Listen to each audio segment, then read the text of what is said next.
What's up guys, MLG King Vinny21 here, back with another video. It's actually going to be a different type of video. This is actually a school project, I know. And the question was, if I had a time machine and could travel to any time and place on Earth, where and when would I go? I know questions like these have existed for a long time. Also, hi class, everyone at home, I'm showing this to my class. So, yeah.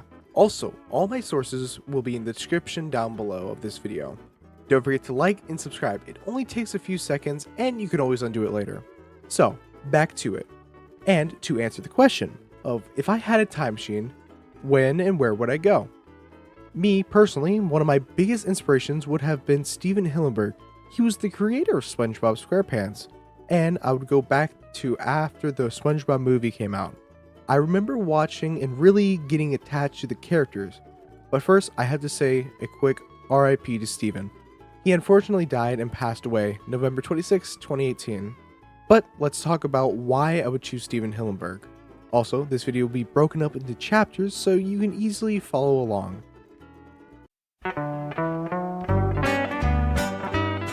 Now, like many, SpongeBob and it was a very important part of our childhood. SpongeBob is at its core a little fella named SpongeBob SquarePants, who is a little talking sponge that goes on adventures with his friends, Patrick Star, Squidward Tentacles, Sandy Cheeks, Eugene Krabs, and Sheldon Plankton. But people know about the show, but I'm not here to talk about the show. Though I could, I'm not gonna. I would be talking about the creator, Steven Hillenburg. Stephen McDaniel Hillenburg was born on August 21st, 1961, in Lawton, Oklahoma, brought up and raised in Yuma, California. At a young age, Hillenburg was very fascinated by the ocean and all of its inhabitants, but he also had an interest in drawing. He started his career in 1984 teaching marine biology at the Orange County Marine Institute, now called the Ocean Institute. While teaching there, he wrote an informative comic called The Intertidal Zone. The comic book was about the tide pool animals, which he used to educate his students with. And in 1987, Hillenburg left the institution in pursuit of doing art and animation. A couple years later, in 1989, he enrolled in the California Institute of Arts to study and pursue a career in animation.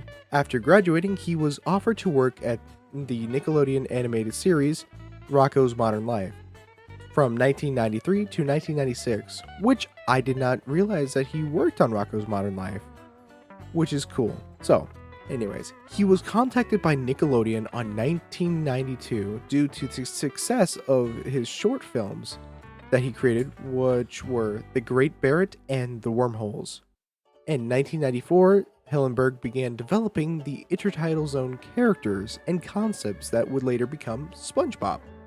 SpongeBob SquarePants on May 1st, 1999. The plot of SpongeBob premiered after the Nickelodeon Choice Awards. Also, quick thing, I hear this fact a lot, all the time. SpongeBob was called SpongeBob due to a name change because of a mop brand called SpongeBoy, which was SpongeBob's original name before becoming what we know now as SpongeBob. If you guys want to know more about that, a video for it will be in the description down below or in the top right hand corner right about now. But anyways, back to it. Then 2 months later, on June 17th, Nickelodeon officially started airing episodes. After a few successful seasons, the SpongeBob SquarePants movie came out on November 14th, 2004, and was directed by Hillenburg himself. The movie made a splash in the box office, grossing about $140 million worldwide. The movie was intended by Hillenburg to be the finale of the show, but Nickelodeon thought otherwise. Nickelodeon didn't want to lose the most popular show on their network that made them huge profits, and they also owned the rights to the show, unfortunately to Hillenburg's disagreement. However, Hillenburg soon after resigned as a showrunner, leaving Paul Tribbett to be in charge of the show for the next few seasons. But a few years later, he releases the second SpongeBob movie, SpongeBob SquarePants Sponge Out of Water, released in 2015, which also marked Steven Hillenburg's return to the show, at full force. This made the fans very happy to see the show get better after its decline in popularity. But unfortunately, Steven Hillenburg was diagnosed with ALS and died November 26, 2018 at age 57. It was a sad day, and while the show is still running to this day and got another movie, it will never be the same. SpongeBob, for a lot of people, was a part of their childhood and even their children's childhood. SpongeBob was very marketable as plushies, blankets, games, foods, and so much more, and other marketable appliances. But most importantly, he made our days, and we learned from SpongeBob. He taught us important life skills that most cartoons don't nowadays. And everyone loving SpongeBob, it was heartbreaking to hear one of the most beloved cartoon creators die. And for a lot of people, it was extremely disheartening, including myself. Also, we can't forget the time that Burger King did a collaboration for the SpongeBob movie that made 14-foot tall inflatable SpongeBobs that would be put onto the buildings of Burger King, mostly in the US. However, these Burger King statues would be stolen at night by thieves. Employees would even say that they'd come in and see them gone. And I'm going to be playing a clip from my boy Pat Mac that basically describes this situation. Here, take a look. Burger King did for the SpongeBob movie came in the form of these, approximately 14 feet tall SpongeBob inflatables that were hung on top of the restaurants. Hundreds of these were produced for the many Burger King locations nationwide, and promoted both the movie and the restaurants themselves. This actually used to be a pretty common form of Burger King marketing, but none are as infamous as the SpongeBob. Why is that? Well, for one reason or another, these Burger King inflatable SpongeBobs became the victims of countless cases of sponge napping. And they don't think he ran home to his pineapple under the sea, but one local restaurant wants to know, where'd SpongeBob go? A 14-foot tall version of the popular cartoon character SpongeBob SquarePants sat atop the Burger King on 21st Street in Lewiston for the last month. That is until the early morning hours yesterday. Lewiston police say sometime before opening Tuesday morning, thieves apparently made off with the inflatable structure. LPD says the only evidence they have so far are footprints on the roof where ropes that held SpongeBob down were cut.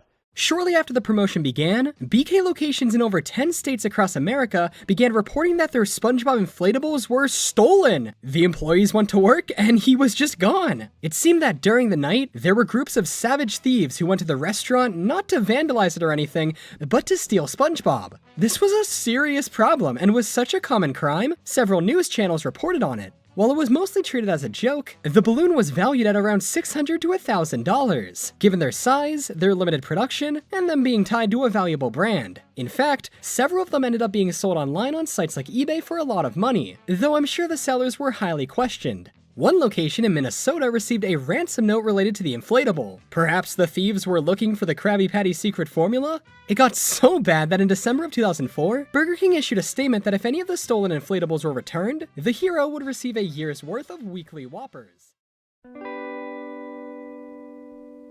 Well, the reason why I would choose Steven Hillenburg is because he's my idol, and a lot of people would agree with me.